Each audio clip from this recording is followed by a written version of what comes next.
Did Back to the Future Part 2 really cheese movie fans off when it was originally released? It came out at the back end of 1989. I queued up to watch it, and it's now a really loved and revered film. But we also know it's part of a trilogy of movies.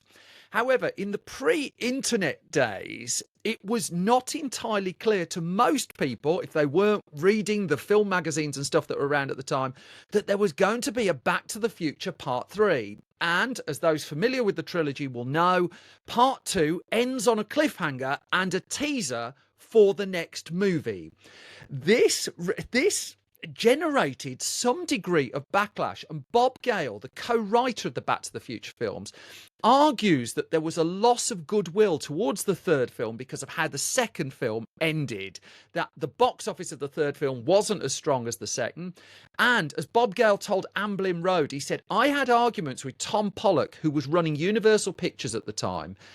Gale said, I was really adamant that we should have promoted Back to the Future Part 2 as the second part of a trilogy.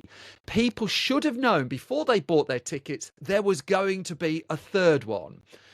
As it turned out, there were complaints to cinema staff at the time from people who had no idea that it's baffling now, walking in to see Back to the Future Part 2, that it was only going to take you part of the story through, that it was going to end on this cliffhanger, and that there would be another film coming along 6-7 months down the line.